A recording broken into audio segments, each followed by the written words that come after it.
Rebecca Griffith is back on the show. Rebecca, Good morning. always good to see you with your ring light now properly attached. You look great. We like books. For a while there, I wasn't reading as much. And I think it's because I wasn't traveling as much. And then since the last time you were on the show, which was just like a week or two ago, I wound up diving into like 3 different books. It's feast or famine with me. What do you want me to do? I only finished my romance novel. I'm not going to lie. That's all I'll get to the romance novels. I have not yet gotten to the romance novels. But do you want to talk about we're just going to talk about book and what we learned from it so far. Mine is a little mind-blowing for me personally. Yeah. Tell me. Or I want to let you go first though. No, you got to go first because I thought we were talking about our Strengths Finder. Oh, we can do that. This is related. Okay, I'm ready. Okay, so I am in the middle of listening to, which is a little different for me as well. I'm usually a reader, but I'm listening to The 6 Types of Working Genius. Are you familiar with this book? No, but apparently I need to be. It's wild. Now, of course, like all these books promise to be mind-changing. It's going to change your mind. This one is, I think, great in its application and simplicity. So essentially what this guy figured out was he was working for an ad agency and he would do stuff that you did at an ad agency, like creative stuff. Mm-hmm. And he would thrive and he was doing great and everything was blowing up and he found purpose and he would go home and be happy. And then he got promoted. He did so well, he got promoted. And that's what happens at work. You get promoted. Yeah. And your job changes because now your job is a boss. Now your job is other people not doing the thing. And he was miserable. And of course, why would you be miserable? You got promoted, you got more money, but that's not what he was good at. Right. So he keeps going, he keeps seesawing these things. Because of course, it wasn't that obvious when he did it. Now my light is out. It wasn't that obvious what was going wrong in the moment. So he winds up, his wife is having this very clear and candid conversation with him. And she says, you know what you're going to have to do, right? And he's like, what? And she's like, you're going to have to open your own agency because you're going to need to be the boss of everything. So then you get to do whatever. And that worked for a while until his staff was almost like, this guy is an a-hole. We don't like him. What's going on? They literally impromptu were in a meeting room in front of a whiteboard and they came up with the 6 types of working genius. So here's what they are. They're just, so now keep in mind, this isn't like Strengths Finders. We'll get to Strengths Finders. Yeah. Strengths Finders was like, there's like 30 different strengths or something like that, like, or 25 or something. 34, I was close. Mm-hmm. There's 34, and then it ranks it. It's like, here's your DNA. Yep. And then I paid for the one where it gave you my top 5. And I'll bring mine up and you'll share yours. This says there are 6 types of working genius. We all have we all can do all of the tasks, except like a stoplight. 2 are always green. They give us energy. 2 are like yellow competencies. We can do them. They're neither here nor there. They don't light me up, but they don't drain me. And then there's 2 that drain us. So this guy realized when he was like a regular creative guy at an ad agency, he was doing greens all day. And he was bang, bang, bang. Everything's great. I'm good at it. This goes back to Ikigai. I'm good at it. The world needs it.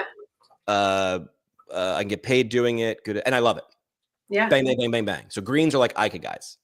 Okay. Every once in a while, dude, like some jobs require like you to do some yellow stuff. Yeah.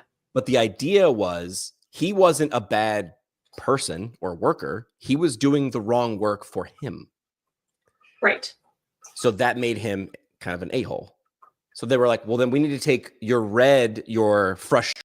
So they're called geniuses, competencies, and frustrations, like a stoplight. Greens are good, yellows, meh, meh, meh, and then reds are soul-sucking. The funny part is what I would consider soul-sucking, a friend might be like, I love that, right? Because if you're like, Jimmy, organize a spreadsheet every day, I'd be like, nope, rather rub salt in my eyeballs. Like, couldn't do it. But some people love that. So the task is neither good nor bad. It is either a fit or a not fit for you. So you read the book or listen to the book, and then you take this test, which I haven't taken yet, but I used AI and I'm sort of taking the test anyway, and found out that I've kind of got my order locked in. So what I want to do for you, because you know me well enough, I'm going to give you all 6 of these things and a little description. And then I want you to tell me which ones you think I am Okay. My order is. All right. And But then are you going to do that for me so that I know? yes. Okay. What do you think about the book so far and this idea? Like because you were doing eyebrow raises and stuff like that. Well, so it's funny because I was thinking about a conversation that I had with my boss before I started my business. And it was like that guy, like, where he was like, it's either time to like move on or do something else or like get promoted. But the promotion options for me didn't feel like they would be a good fit. And so I actually want to share that conversation that I had with him because it was really helpful. And he basically said, like I said, I've been waiting for the clinical ladder to change. I just feel like it's changed, but nothing's changed for me. Like there's nowhere else for me to go. For me, exactly. Yeah. I'm still here on the clinical ladder. There's nothing else up here. And he kind of said, well, you've been pushing your face against the top of the clinical ladder for a real long time. So your choices are to like, he's like, every clinical ladder has a ceiling. Like top rung. That's just the way that works. And there are leadership positions and there are, other like research positions. Like there are these options, or you can go out into the world and do what you're doing here on a bigger scale. Right. And so that was really the impetus for me to go from, can I make a PT in the emergency department here outstanding to, can I put a physical therapist in every emergency department in the United States? And so do I work clinically as much as I did before? No, I'm now a per diem therapist, but that allows me to not lose those pieces that I loved about what I was doing, but not be constrained by the top of a ladder and Correct. Not be pushed into the next step, which is maybe people management. And I don't know that that's my strength. Correct. It's a different job. So the best nurse in an emergency room doesn't mean she's going to be the next charge nurse, right? That's the person in charge of the nurse. Yes. Does not mean that. It doesn't. So just the best clinician or the one who's been there the longest doesn't mean they're going to be the greatest clinic director. No. Reverse. I see academies, associations, businesses put, who they put in charge of communications and social media? The youngest person, because they understand the TikToks. And I'm like, you're doing it wrong. You need someone who knows how to do it and likes doing it, because the likes doing it part is going to make them persevere to learn it better. All right. Well, and I was having a conversation with an occupational therapist the other day. She went to the big AOTA conference, and she said she was really excited about the new president of AOTA and really hopeful. And we got into this conversation about whether the president of your professional association should be a clinician. And clinicians always feel like the person leading them should be a clinician because they want somebody to understand what clinicians go through. But to me, the skill set for leading a massive organization and the skill set for being a clinician are completely different. Are they both outstanding skill sets? Yes. And there might be some crossover. For sure. Do you want some? I want the best match, right? Like I want somebody who understands what I do, but I need somebody who knows how to run a massive organization. Yeah. And I see people like complaining about like how much people get paid in different roles and different things. And why does this person get paid this much? And I'm the one seeing the patients. And I'm like, well, because the pricing for this skill set is different than the pricing for this skill set. All right. I'm not saying one is better or not. All right. So since I got a little bit of a time crunch. Yeah, sorry. I'm going to give you the definition of each of the 6 types of working genius. And then, so if you want to take notes, because there's 6, I sort of get lost when we start. All right. So they are called, I'll just give you the names first, then I'll give you the definition. They are called wonder, discernment, galvanizing, enablement, tenacity, and invention. So now I'll go through them in that order, and I'll give you a little. Now you can sit there and you can check off or be like, do a yes, no, or maybe, because you're not just gonna have to do like which one are my bests. You're doing green, yellow, red. Genius. Let's see: wonder, discernment, galvanizing, enablement, tenacity, and invention. Invention. So now I'll give you the definition or the description, and you can guess which are Jimmy's two geniuses, competencies, frustrations. Green, yellow, red. So wonder, This person senses potential or possibility, asking big questions about what could be better. Okay. Discernment, using intuition and instincts to evaluate ideas and solutions. Good judgment. Okay. Galvanizing, rallying, inspiring, and pushing people into action around a project or an idea. Okay. Enablement, providing support and help to others' ideas and efforts. This person is ready to assist. Tenacity, driving work across the finish line, committed to completing tasks and goals. And invention, creating original ideas, solutions, or plans from scratch. Loves brainstorming. Which are Jimmy's geniuses, competencies, frustrations? What are your guesses? Okay, I think your geniuses are invention and wonder. Okay. And I would say your yellows are discernment and enablement. Okay. And your red ones are tenacity and galvanizing. I did originally have galvanizing in yellow. Good. That's what I have. So you would change. So why did you switch that? Why did you put galvanizing in red in frustrations for me? I'm curious. Well, because I feel like wonder for sure. I feel like it's a green one for you. So here's what I had. I have invention and wonder. Well, see those two, right? So invention originally I was not going to have in your greens. Oh, okay. To me, that was a layup. When I read the definition, I was like, oh, that's definitely Jimmy. So when I heard the words, I was like, that's not Jimmy. But then when you said the definition, I was like, definitely. And then I originally thought discernment would be one of your top ones. So I guess maybe if I have to pick, like my final answer is that tenacity and discernment are your reds. Yeah. And galvanizing and enablement are your yellows. So I had Will. Do you know Will Humphreys? No. Will's a PT at Arizona, similar to me, and he brought this concept to me, or he's like a third person to bring this up. And he's like, Jimmy, you're just like me. You're an invention galvanizer. And then as I started taking the test, I'm like, I can do galvanizing. Yes. But I want to be next to the galvanizer. Yes. Like I'm the Robin to the galvanizer's Batman. Yes. I could do it in a pinch, but it's not the thing I want to be doing the most amount of time. No. Because it takes a lot of energy. I'd rather just run into the burning building and be like, I'm going, instead of, hey, everybody, let's run into the burning building. I'm like, but invention is your number one. That's like your fave. Right. And then wonder for sure. Right. So now I'm going to guess for you. Okay. I'm doing this live. Okay. So let me look at these again. So I had to do that. I know you had to do it live too, but I'm not good. I'm not good at discernment. So I think you are good at discernment. So I would put discernment at the top. I would put wonder also at the top. So I would do discernment and wonder for you in your greens. I would do galvanizing and tenacity in your reds, frustrations, galvanizing and man.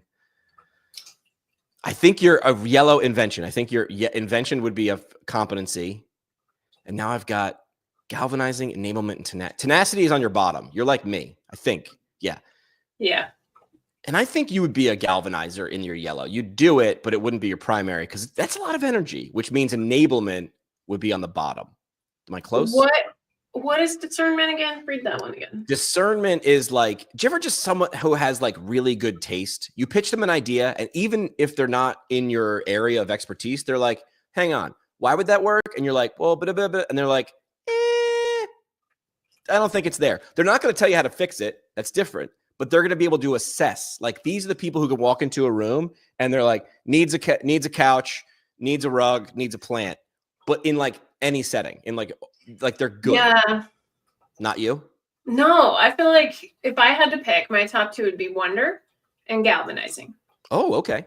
Because I like to think I motivate people. Well, that's and I'm good at like seeing people's gifts and helping motivate them towards it.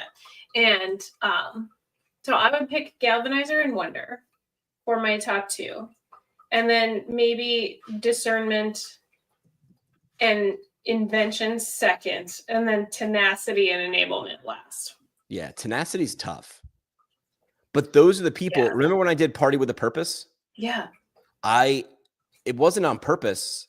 But Karen Hughes from the Academy of Leadership and Innovation, I pitched the idea in a Zoom call, And she and I sort of found each other, and she was like, and in my guess, I think her number one would be tenacity.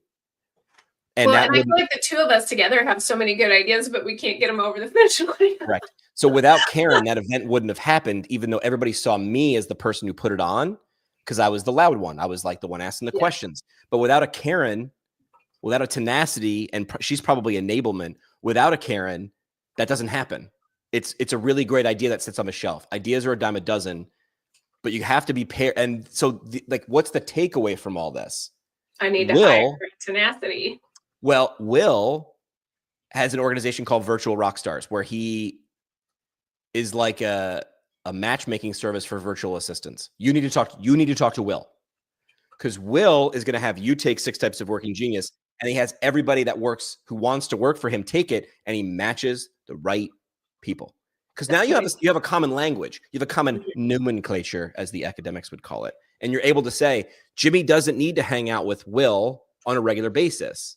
In a good way. The problem would be so many ideas, but no execution. But you get Jimmy and Will in a room once a month, and we get 50 ideas, and then we give it to a discernment person, and we go, which are the 2 that are most likely to succeed? Good. You hand it to a tenacity enablement person, and you're like, help them execute. This explains a lot of why the stuff that I do. I mean, people have been telling me to launch a course on how to teach podcasters how to podcast for years. I could do it. I don't have a tenacity or an enablement person. Yeah. I've got a whole book of things that I want to do. Right? But this explains, but here's the flip side. The tenacity and enablement people are sitting around going, wish I had someone to tee off on a good idea with. Now hiring tenacity. None of these 6 are better or worse. It's just understanding who you are, what gives you energy. I could go to a conference and talk to people all damn day. I know people who that drains them. Yeah. I get it. Doesn't mean what I do is better. It's just understanding you, and like Lego bricks, which ones you should link up with in different situations. This is not universal. Because if it was a brainstorming sesh, a tenacity is annoying, because they're like, are we done yet? And I'm like, dude, I don't know. We're going to go far, wide, and deep. The discernment people are really annoying during that too. But so they're better and worse in different. They're just better or worse in. But like, I need you not in the room while I'm doing that, because I want to have all the ideas. I don't want to judge the ideas right now. And I don't want to have to explain them yet. Right. And then if it's a bad idea, tell me later. But right now I need to just get the idea out there, because maybe the piece of that idea is going to end up being the idea. I call them idea parts. I'll be like, I have an idea part. I don't have a fully formed idea. You bring that in my mind to a discernment person. They'll be able, they're like, huh, yeah, you're 85% of the way there. And then if they have a little, maybe more enablement in them, they'll be able to go, what if you did that? And you're like, damn, I never would have saw that. Yes. We're better when we understand ourselves and the people on our team. This book is wild. It was $11 on Audible. I don't get a nickel. I was going to do the one you said last week, the Mel Robbins one, but now I'm going to bump this one up the list, because this one, Mel Robbins, is great. She's great. I'm still reading it, and I bought the book. That is sort of how you interact with the world. Mel Robbins' let them theory. Yeah. I mean, I read the first 2 chapters and I'm like, get it. Like, I'm not saying I can't learn more from the book, but I'm pretty sure she's good at explaining, and she's going to re-explain the same concept 32 more times. Yeah. I'm listening to 6 Types of Working Genius, and I'm like, hot damn. They've also, now they switched their business. The guy who invented this is still, I think, an ad agency, but half of their business is going into giant corporations, teaching this and doing workshops. He made his own job. Yeah. I'm even just thinking about like medical teams and how this would be really helpful too. Because how are medical teams usually, what's the hierarchy? Gosh. Degrees, number of years in service, right? Whatever. Like, none of those are Working Genius. How long you're there? Why? Right. I mean, I get it. Like, seniority. What certification you have. What certifications, what degrees, what your specialty is. But what if the invention guy is the janitor? And I'm not knocking janitors, but I'm just saying we would discount that person's idea based on their status, their perceived status, using air quotes. Okay. Wild, right? Yeah. So I have to go to a meeting in 3 minutes. Yeah. But I wanted to share this with you. I was listening to this book going, Rebecca needs this. Because you and I are wonder invention sort of people-y. And you've come to me. I think I can help other people with their ideas and executions a lot easier than myself, but that's sort of Same. a universal truth anyway. Yeah. But I can see you're like, I want to write a book. I'm like, hell yeah. My first instinct is you need someone else to write the book with you. You're here's someone put it in this context. Wonder, invention, people, galvanizers. We're the wow people, but we need how people. Yes. So I've been called a visionary without a plan, and I will own that. Own it. I will own that. But it's a great vision. So if you're the person who can make the plan, I'm like, I'm open to that. Please. This is if you want to go fast, go alone. If you want to go far, go together. Is that right? Yeah, fast, alone, far together. Parting shots for today. This is a truncated episode live stream because I have a meeting to go to. It should be my lunch, but I'm doing a meeting. But what would you leave with everybody? Parting shot today. Gosh, I think my parting shot is just accept who you are and like go forward into where your strengths are instead of trying to force yourself to be good at something that you're not and something that doesn't serve you or others and something that you don't enjoy, and partner with the right people. Like I love hanging out with you because we are fun and we do fun things together, but we're not going to write a book together. We're not going to run a company together. We shouldn't. No, we shouldn't. I would say the success you're seeking is hiding in the work you're not doing. And sometimes, a lot of times, and I'm speaking from myself, it's me. Hi, I'm the problem. It's me. Sometimes you're the limiting factor in that. So get out of your own way. And sometimes it's understanding what you're great at, what you're not so great at, and then hiring or partnering for the things you're not great at. Or in this case of Working Genius, the things that you can do. I can do a tenacity task. I've run the Ironman. Same. I mean, not Iron Man, but I can do it. But some tenacity tasks suck the life out of me. I'm just not going to finish them. Yeah. So, all right, that's my parting shot for today. We'll be back next week with longer to dive in with Rebecca Griffith, the EDDPT.